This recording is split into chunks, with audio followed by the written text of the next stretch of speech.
Di pagi harinya, Dito sudah bersiap bertemu dengan si Arif. Semua informasi yang dia punya sudah disiapkan. Bahkan dia juga menuliskan di handphonenya agar tidak ada yang terlewatkan. "Dit, kamu mau kemana pagi-pagi, Dit? Tumben," ucap Nek Harjo saat mendapati Dito sudah berdiri di teras rumah.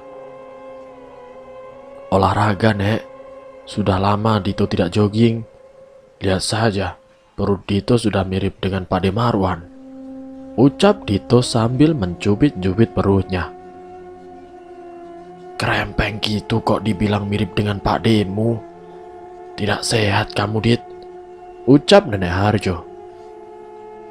"Apanya yang mirip, Bu?" tanya Pak De yang tiba-tiba saja sudah ada di belakang mereka. "Itu, si Dito, tumben mau lari pagi.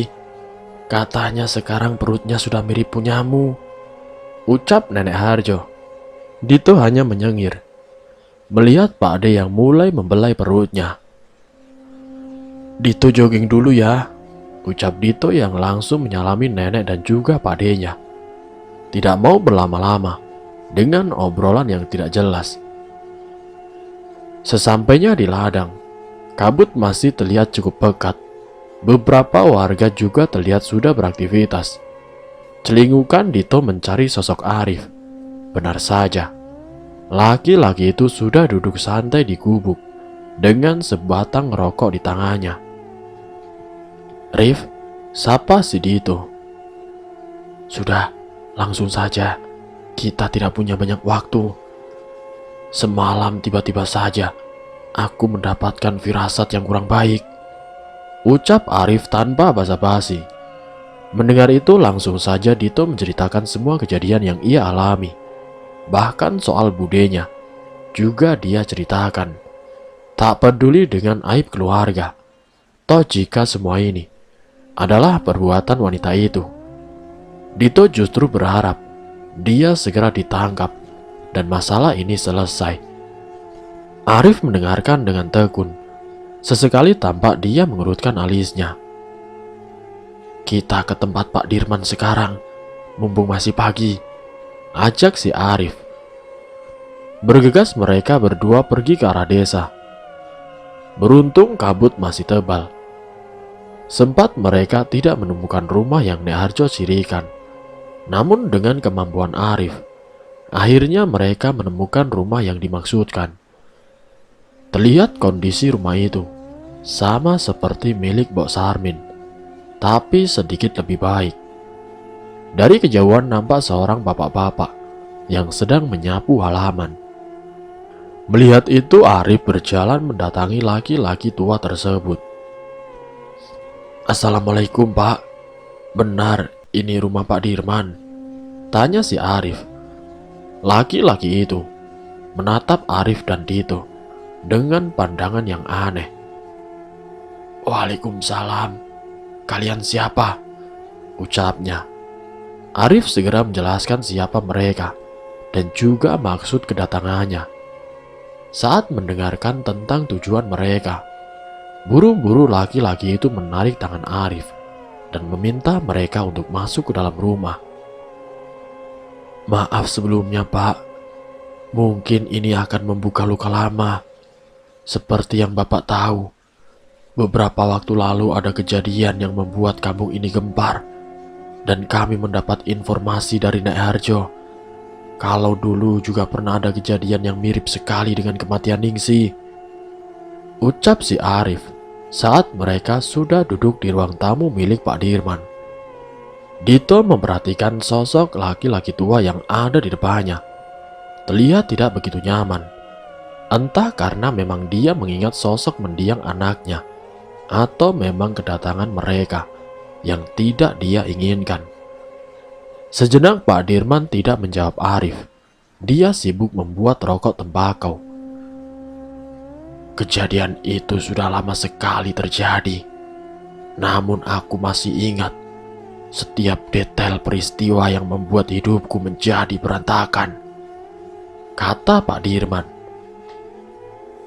Kita flashback dulu ke masa lalu Pak Dirman. Di tahun 2000-an. Duk, bangun. Sudah pagi, Duk. Kok masih di dalam kamar? Ucap Pak Dirman, mencoba mengetuk-ngetuk pintu kamar anaknya. Sudah 2 kali dia mencoba membangunkan anak perempuan satu-satunya. Namun tidak biasanya dia seperti ini. Duk, bangun. Sudah siang ini. Si mbokmu sudah menunggu di pasar loh. Sekali lagi Pak Dirman mencoba untuk membangunkan anaknya. Tapi tetap saja, tidak ada sahutan. Ada perasaan khawatir yang muncul. Pak Dirman mencoba membuka pintu kamar Asih. Namun pintu itu terkunci. Merasa ada yang janggal, karena selama ini tidak pernah sekalipun anak perempuannya mengunci pintu. Pak Dirman segera mencoba untuk mendobrak pintu kamar anak perempuannya. Suara keras yang ditimbulkan oleh benturan kaki pada daun pintu juga tidak membuat Asih menjawab sahutan bapaknya. Semakin khawatirlah Pak Dirman, takut terjadi sesuatu dengan anak semata wayangnya. Buru-buru dia berlari mencari bantuan.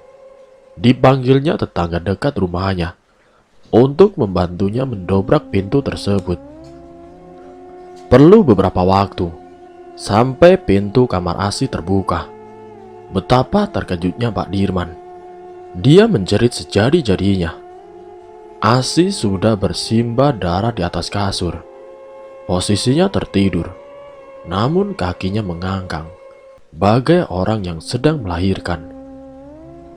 Tidak sampai di situ, warga yang melihat langsung heboh seketika karena mendapati ada janin di antara kedua kaki Asih. Tidak ada yang berani mendekati si Asih. Warga sedemikian takutnya. Selain posisi yang aneh, mata Asih juga tampak melotot, seakan sedang melihat sesuatu yang menakutkan. Pagi itu desa Renggono benar-benar heboh dengan kematian si Asih. Tidak ada topik pembicaraan lain di desa tersebut.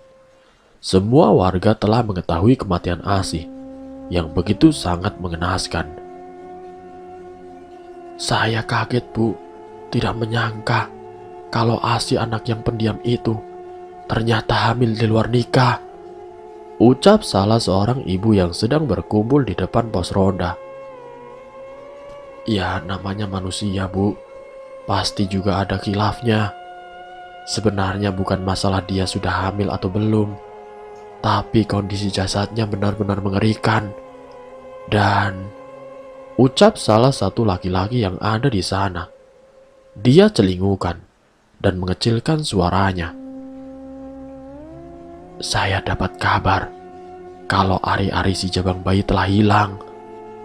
Sontak beberapa orang yang ada di sana kaget semua. Wajah mereka pucat dengan seketika. Awalnya mereka berpikir kalau Asih meminum obat atau jamu penggugur kandungan. Tapi kalau ada kabar seperti itu, sungguh sangat aneh. Malamnya digelarlah pengajian di rumah Pak Dirman. Cukup banyak warga yang hadir. Sejatinya memang sebuah niat baik itu harus dibarengi dengan tindakan yang baik pula. Namun ada sedikit yang berbeda. Justru banyaknya yang datang ke rumah Pak Dirman bukan hanya untuk mengikuti pengajian, namun juga terselip rasa penasaran dengan kejadian yang menimpa anaknya. Awalnya pengajian berjalan dengan lancar. Di hari pertama, tidak ada seorang pun yang mendapat gangguan apapun. Malam kedua juga sama, hingga pada malam ketiga. Malam itu hujan turun dengan deras dari sore. Sontak menambah suasana desa Renggono semakin terasa sepi. Di dalam sebuah rumah, sepasang suami istri sedang bercumbut dengan hebatnya. Permainan benar-benar tidak bisa mengendalikan dirinya. Meski istrinya sedang hamil, namun hasrat untuk melakukan hubungan badan sudah menguasai pikiran dan juga hatinya. Gerah enggak sih, Mas? Ucap Nani si istri setelah mengelap keringat yang ada di wajahnya. Ya pasti toh dek, orang habis olahraga ya pasti keringetan, bikin gerah, ucap Parmin sambil tersenyum lemah. Matanya benar-benar berat, seolah ada sesuatu yang mengganduli kelopak matanya. Ingin rasanya segera tidur, namun hal itu tidak berlaku untuk Nani. Justru setelah melakukan persenggaman, matanya begitu menyalang. Ah, nggak biasanya mas, biasanya juga tidak seperti ini kok, ucapnya sambil mengipas-ngipas tangannya ke wajahnya. Tidak ada sautan dari suaminya. Terdengar dengkur lembut dari mulut laki-laki yang sudah menikahinya selama setahun ini. Jengkel Nani sebenarnya ingin mencubit suaminya, tapi ia urungkan. Beberapa kali Nani mencoba mengatur posisi agar lebih nyaman saat tidur, tapi tetap saja seolah sedang ada orang yang menghidupkan api unggun di dalam kamarnya. Rasanya begitu gerah. Padahal di luar, hujan masih begitu deras. Beranjak Nani keluar kamar, berniat untuk mengambil air, berharap bisa mengurusi sedikit rasa panas yang menguar dari tubuhnya. Berjalan pelan sambil memegangi perutnya, yang sudah mulai membesar. Dilihatnya lampu ruang tamu sudah mati. Hanya terlihat pendar kekuningan yang kerasa dari lampu pijar yang ada di teras rumahnya. Nani terdiam. Ada sesuatu yang sedang duduk di kursi teras miliknya. Meski tidak terlihat dengan jelas, namun nampak sekali. Memang di sana ada seseorang yang sedang duduk. Awalnya Nani berniat untuk melihat, tapi ia urungkan. Buru-buru dia masuk ke dalam kamarnya. Mas Parmin, bangun mas, ucap Nani sambil menggoyang-goyangkan tubuh suaminya. Kenapa toh dek? Sudah, ayo tidur, kata Parmin dengan suara yang masih mengantuk. Itu di teras ada orang mas, ucap Nani. Namun tetap saja, Parmin tidak bergerak dan justru melanjutkan tidurnya. Merasa kesal, Nani beranjak dan berniat untuk melihat siapa gerangan yang sedang duduk di teras rumahnya. Namun saat Nani melihat kembali ke arah teras, sosok tersebut sudah tidak ada. Ah, mungkin salah lihat, ucap Nani. Namun baru saja Nani berbalik, berniat untuk mengambil air di dapur. Badannya seolah menjadi kaku, mulutnya terkunci. Beberapa meter di depannya, ada sesuatu yang mengerikan. Sesuatu yang sedang merangkak di dinding rumahnya.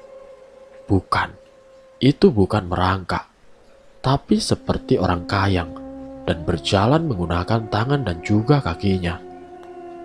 Mata Nani memanas menahan takut. Asih, tetangganya yang baru meninggal beberapa hari lalu, kini berada di dalam rumahnya dan menempel di dinding dapur. Nik, tolong Nik, sakit, ucap Asih dengan lirih, masih dengan menempel di dinding. Nani hanya bisa terdiam dan menangis. Tubuhnya benar-benar tidak bisa digerakkan. Batinnya terus meneriakkan nama suaminya untuk menolongnya. Berdoa pun dia sudah lupa dengan semua bacaan yang pernah dia pelajari saat mengaji. Sosok itu bergerak perlahan menuju ke arah Nani. Nik, aku minta tolong Nik, ini bukan anakku, bisik suara Asih dengan parau sambil menunjukkan gumpalan warna merah yang sudah memiliki bentuk badan mirip sekali dengan janin manusia. Tersentak, Nani langsung teriak dan jatuh terpuruk di lantai. Paginya dia sudah terbangun. Nampak Parmin dan kedua orang tuanya berada di dekatnya. Mengetahui itu semua, Nani langsung memeluknya erat-erat. Setelah semua tenang, Nani menceritakan kejadian semalam. Semua orang yang ada di rumah terkejut. merasa bahwa bayi yang ada di dalam kandungan si Nani sedang menjadi incaran. Maka mereka bergegas untuk memberitahukan hal ini kepada Pak Dirman. Namun tetap saja, Pak Dirman tidak percaya dengan semua cerita itu. Bahkan beberapa hari kemudian, sudah banyak warga yang mengalami kejadian serupa. Dan anehnya hanya laki-laki bujang dan ibu hamil yang dihantui oleh sosok Asih. Puncaknya setelah 2 minggu kematian si Asih, ditemukan lagi satu mayat wanita dengan kondisi serupa, bahkan sudah hampir membusuk. Diketahui wanita itu bernama si Mirah. Dia memang hidup sendirian selama ini karena memang yatim piatu. Bertambah gegerlah desa Renggono. Banyak desas-desus yang menyebutkan bahwa Pak Dirmanlah yang sedang melakukan ilmu hitam yang mengorbankan wanita hamil. Hanya karena saat itu usaha kami di pasar sedang bagus-bagusnya, warga desa dengan mudah menyimpulkan seperti itu. Semenjak itulah mereka mengucilkan keluarga saya. Dan beberapa bulan kemudian, ibunya Asih juga meninggal karena stres memikirkan kematian anaknya dan juga hujatan warga di sini. Ucap Pak Dirman dengan mata yang memerah. Dito yang mendengar hal tersebut benar-benar geram. Bagaimana mungkin bisa ada orang yang mau dan tega melakukan perbuatan seperti itu? Ada satu lagi yang ingin saya tahu, Pak. Nenek saya bercerita, katanya ada seorang laki-laki yang melihat seorang wanita sedang memakan ari-ari bayi. Tanya si Dito. Itulah si Parmin. Dia yang mengatakan kalau dia melihat ada wanita di dekat rumahku sedang memakan ari-ari. Bertambahlah kemarahan warga kepada keluarga kami. Tidak hanya menghancurkan rumah, tapi usaha kami di pasar juga rusak, kata Pak Parmin. Nada suaranya benar-benar terdengar marah, walau sebisa mungkin dia tahan. Dan wanita yang mereka bakar? Tanya si Dito. Pak Dirman sedikit terlonjak dengan pertanyaan si Dito. Sedangkan sedari tadi, Arif hanya diam mendengarkan. Sesekali dia membakar rokok dan terus menyimak percakapan dan cerita dari Pak Dirman. Adikku Siti, biadab mereka semua, tega melakukan itu semua, sampai jasad dari Siti habis menjadi abu bersama rumahnya, ucap Pak Dirman. Setelah mengetahui itu semua, Dito dan Arif kembali berjalan menuju ladang. Keduanya masing-masing terdiam, masih memikirkan apa yang diceritakan oleh Pak Dirman. Menurutmu bagaimana, Rif? Ucap Dito saat sudah sampai di gubuk. Aneh bukan? Semua seolah terencana dengan rapi. Tapi bukan itu yang mengganggu pikiranku saat ini.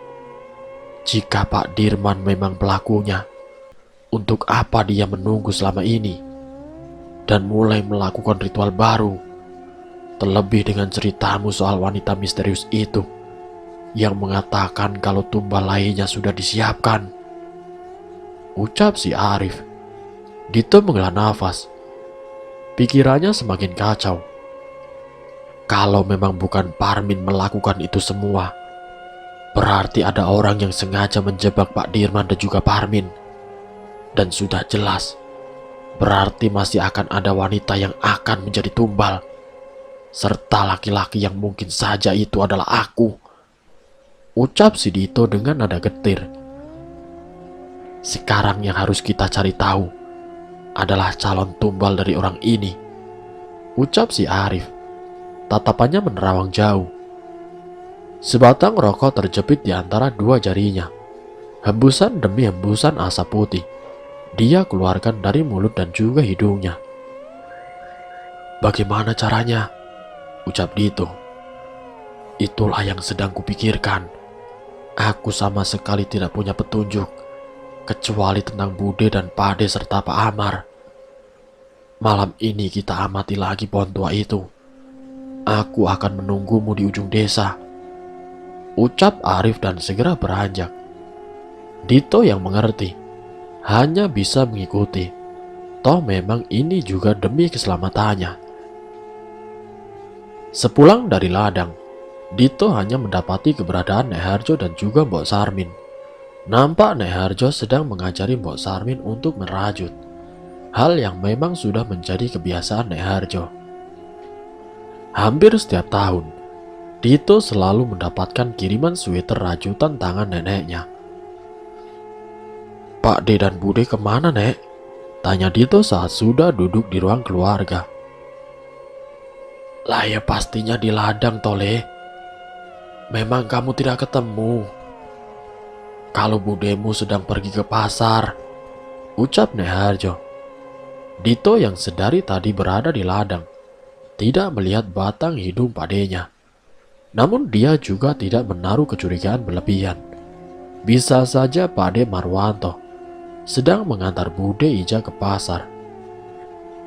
Kamu makan dulu, baru istirahat. Jangan lupa mandi, badan kamu bau sekali, ucap Nek Harjo dengan mengernyitkan hidungnya. Mendengar itu justru Dito beranjak dan menempel pada neneknya. Melihat kelakuan Dito, Mbok Sarmin hanya terkekeh. Wanita misterius yang mengamati rumah Ningsih. Tiba-tiba saja, Dito teringat dengan cerita Mbok Sarmin. Benar, calon tumbal selanjutnya pasti akan didatangi wanita itu. Tapi bagaimana caranya? Tidak mungkin Dito dan Arif keliling desa setiap malam untuk mencari wanita itu. Tidak, aku harus bisa bertemu dengan wanita itu. Batin si Dito, ada secerca harapan yang muncul. Wanita itu menjadi sebuah kunci dari semua masalah ini. Tersenyum, Dito segera beranjak dan membaringkan badannya di kasur. Setelah sepakat untuk bertemu dengan Arif di ujung desa, semenjak sore jantung Dito sudah berdebar, seolah sedang menantikan sesuatu. Namun ada bisikan-bisikan kecil di kepalanya untuk tidak melakukan apa yang sudah mereka rencanakan. Bagaimana kalau nanti malam justru ketahuan? Atau nanti harus bertemu dengan Ningsih? Batin Dito yang kacau. Sedari tadi memang dia sudah mempersiapkan semuanya. Dia jelas akan menggunakan jendela sebagai pintu keluar kali ini. Semua sudah Dito persiapkan, bahkan mencoba mengatur agar guling yang ia taruh di atas selimut seolah-olah terlihat seperti dirinya sedang tidur. Kelambu yang selama ini tidak ia pakai, sengaja ia bentangkan untuk menyamarkan pandangan. Tepat pukul 1, Dito sudah siap dengan jaket dan celana gelap untuk menyamarkan pandangannya. Sepelan mungkin dia beranjak agar tidak menimbulkan suara. Dibukanya daun jendela. Untung saja daun jendela kamarnya itu memiliki bentuk model bangunan lama, sehingga dengan mudah Dito langsung bisa melompat keluar. Ditutupnya jendela kamarnya dan berjalan membungkuk saat melewati kamar Pade dan juga Bude Ija. Dito berhenti, diam, mencoba mendengarkan jikalau ada suara-suara obrolan dari Bude ataupun Pak D-nya. Namun semuanya nampak sepi, sama halnya dengan keadaan sekitarnya. Memandangi sekitar, terlihat begitu gelap. Pohon-pohon yang menjulang tinggi, serta angin malam yang dingin, justru malah membuat Dito merinding. Badan Dito bergetar hebat. Kini sudah hampir 10 menit Dito berjalan. Dari kejauhan, nampak ada sosok yang tengah berdiri di bawah pohon dan sedang menyandarkan punggungnya. sama dengannya. Pakaiannya yang dipakai pria itu terlihat menyatu dalam keremangan. Hanya terlihat titik kecil warna merah yang Dito yakini adalah bara api dari sebatang rokok. "Arif," ucap Dito sambil menghela nafas dalam-dalam. "Langsung saja kita ke sana. Lebih baik menunggu di tempat itu," ucap Arif sambil memberikan lotion anti nyamuk kepada Dito, yang langsung diterima oleh Dito. Dia tidak kepikiran jika di hutan nanti kemungkinan ada banyak serangga yang bisa saja membuat perbuatan mereka ketahuan. "Tunggu, Rif. Tunggu sebentar, Rif. Ada yang ingin aku bicarakan," ucap Dito. "Waktu kita tidak banyak. Kita bicarakan sambil jalan," kata si Arif yang mulai melangkahkan kakinya menuju ke arah hutan. Dito hanya bisa mengikuti. Toh sebenarnya jauh lebih nyaman untuk berbicara di hutan daripada di ujung desa.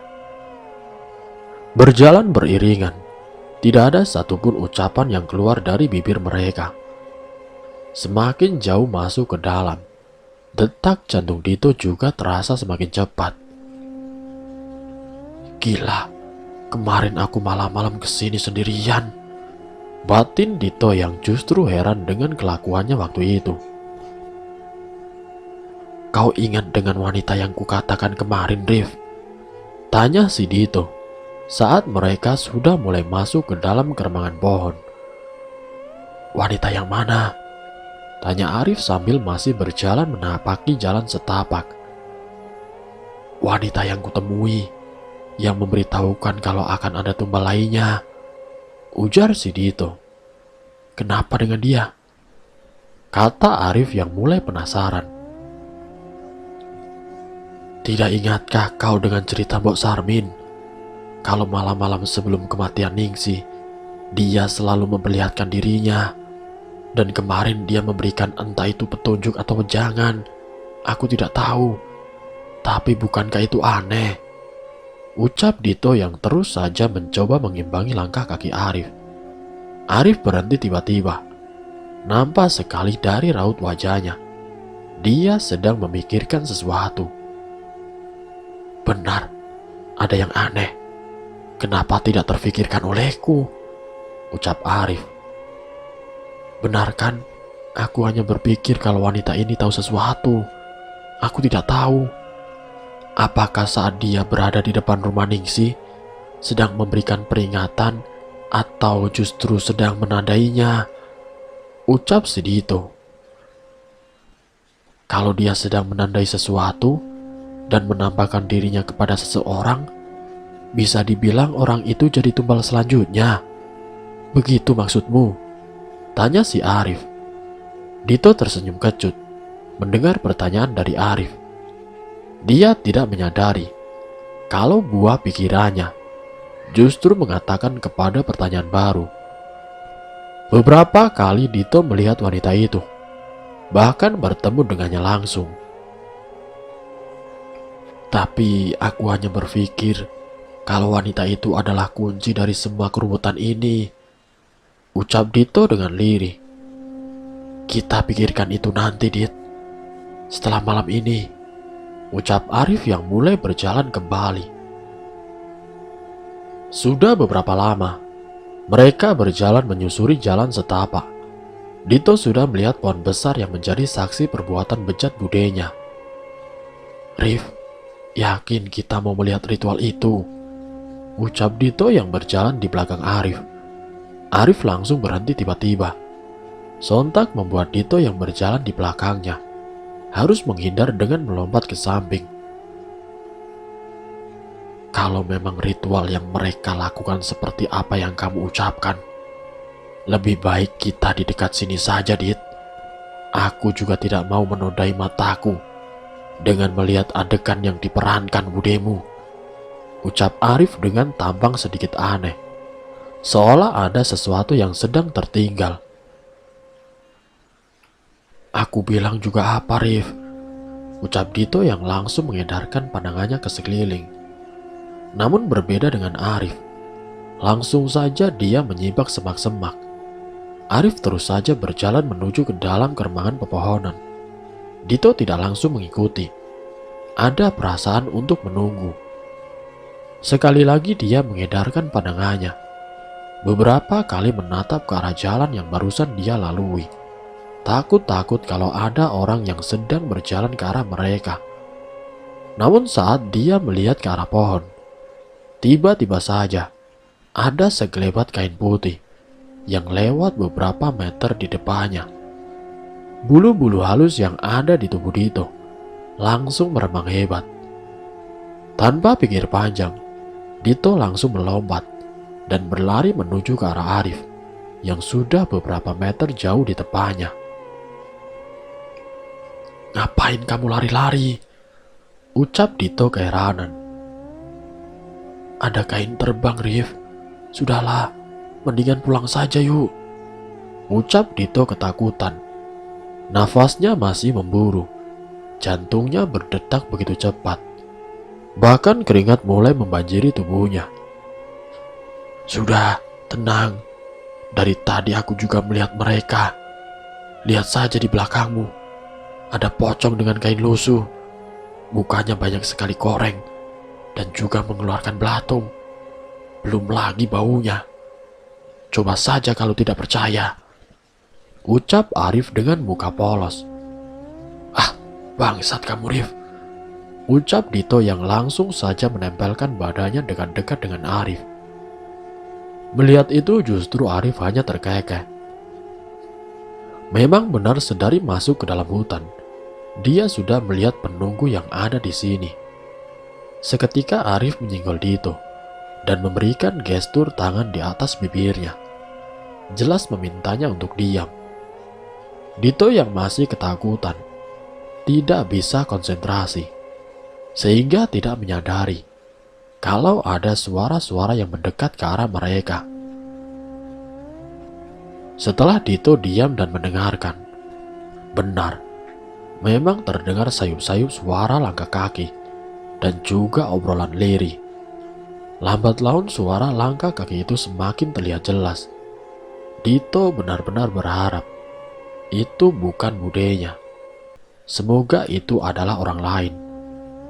Tetapi memang semesta sedang tidak mendukungnya. Begitu sialnya dia malam ini.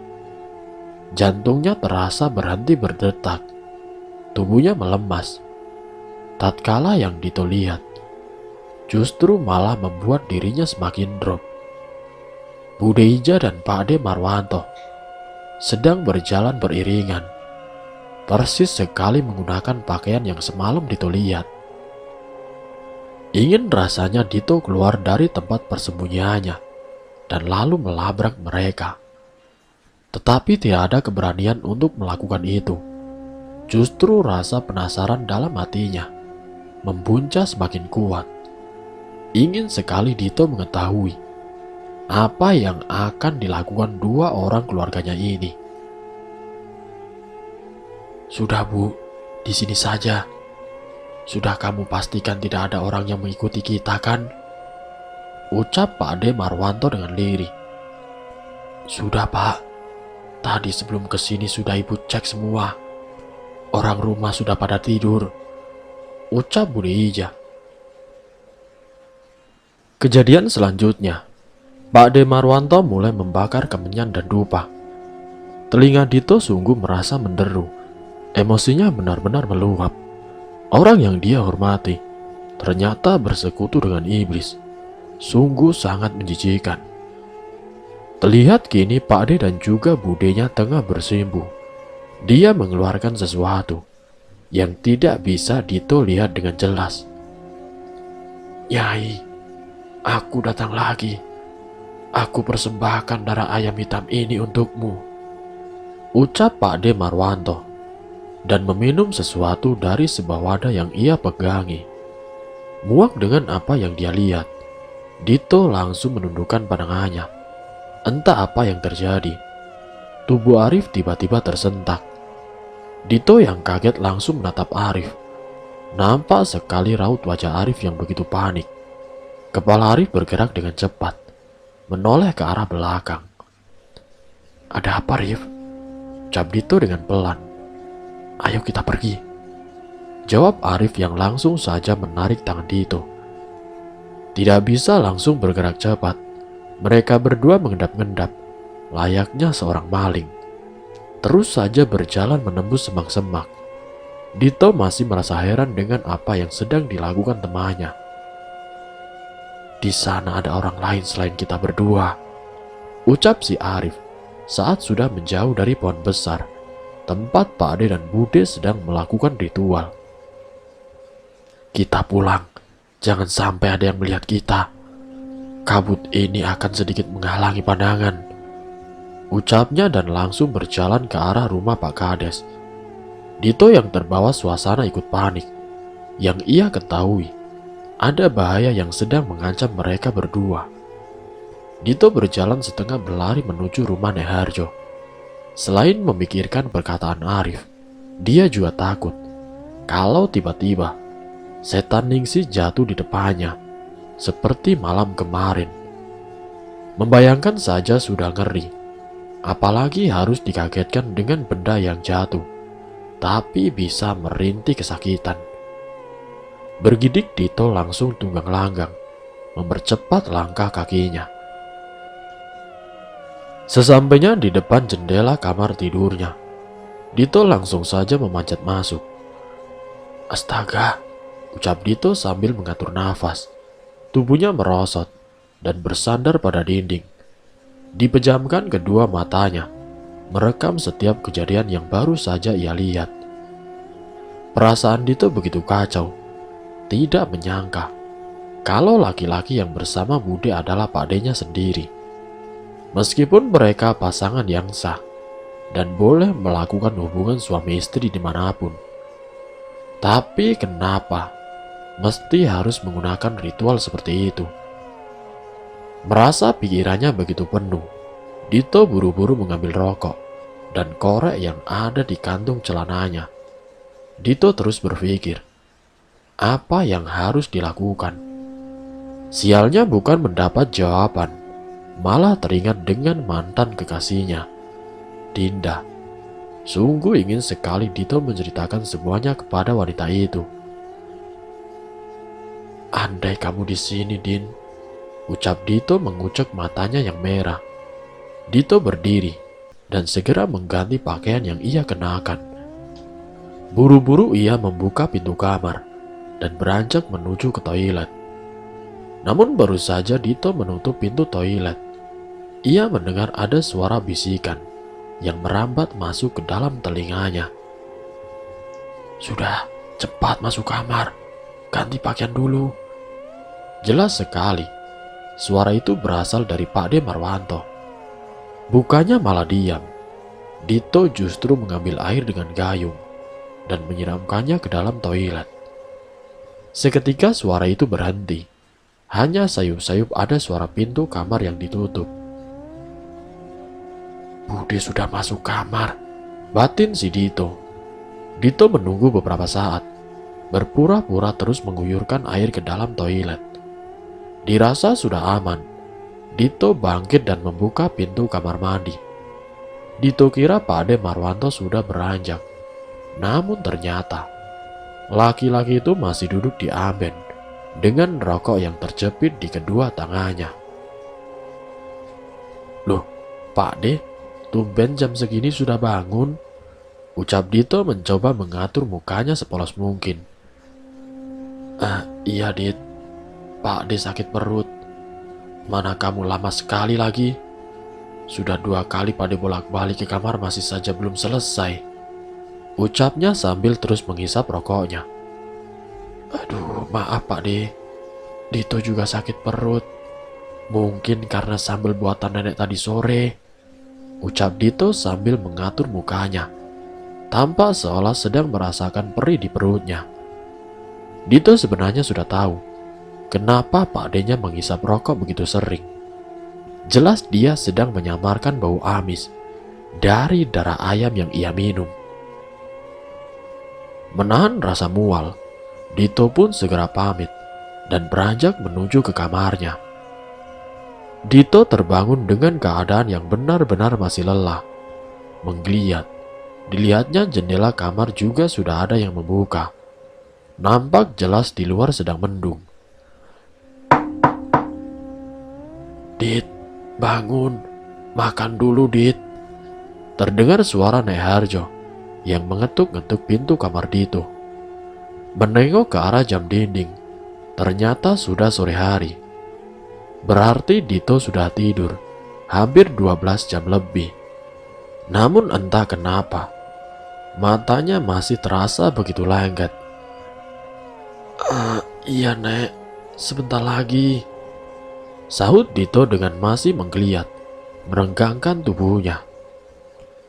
Beranjak diambilnya gelas yang masih terlihat penuh. Tenggorokannya begitu kering. Dalam beberapa detik saja, air itu sudah habis ditenggak oleh Dito. Tidak mau diminta 2 kali, Dito segera menuju ke arah dapur. Namun sejenak dia tertegun saat melewati jendela kamarnya. Suasana di luar begitu sepi dan tenang, padahal jam masih menunjukkan pukul 4 sore. Bahkan tidak ada semilir angin dan suara serangga yang biasa Dito dengar. Dit, duduk sini Dit," ucap Pak Ade yang tengah duduk di amben dapur. "Loh, Pak Ade tidak ke ladang?" tanya Dito yang heran. Biasanya Pak Ade-nya baru akan pulang menjelang maghrib. Kalaupun siang pulang itu hanya sekedar untuk makan siang. "Sudah Dit tadi, Pak Ade pingin di rumah cepat," jawab Pak Ade-nya dengan senyuman yang Dito lihat lebih seperti seringai. Dito sempat berpikir, jangan-jangan Pak Ade-nya sudah tahu kalau semalam ia melihat ritual yang sedang mereka lakukan. Terlihat budenya juga tengah berada di depan kompor, sedang mengaduk-ngaduk sesuatu. "Dit, kalau mau makan, sayurnya langsung ambil di panci ya," ucap Bude Ija. Dito memperhatikan muka Bude, begitu sangat pucat. "Bude lagi sakit?" tanya Dito penasaran. Tidak menjawab, Budenya hanya tersenyum dan langsung duduk di sebelah suaminya sambil menaruh mangkuk yang berisikan sup dan daging. Merasa tergoda dengan makanan yang dimasak Budenya, Dito segera beranjak mengambil mangkuk dan buru-buru mengaduk-ngaduk panci. Tapi ada sesuatu yang berat. Dito berpikir itu adalah tulang iga. Brang! Brang! Tiba-tiba saja, Dito mundur sampai terjatuh. "Anjay!" ucapnya sambil merangkak mundur, menjauhi panci yang baru saja dia aduk. Ternyata di dalam panci tersebut ada kepala wanita. Dan bersambung, kepala siapakah yang ada di dalam panci tersebut? Nanti saya akan lanjutkan ke bagian yang berikutnya. Jadi untuk kalian, saya mohon tetap stay di channel ini. Sampai berjumpa di part yang selanjutnya. Wassalamualaikum warahmatullahi wabarakatuh.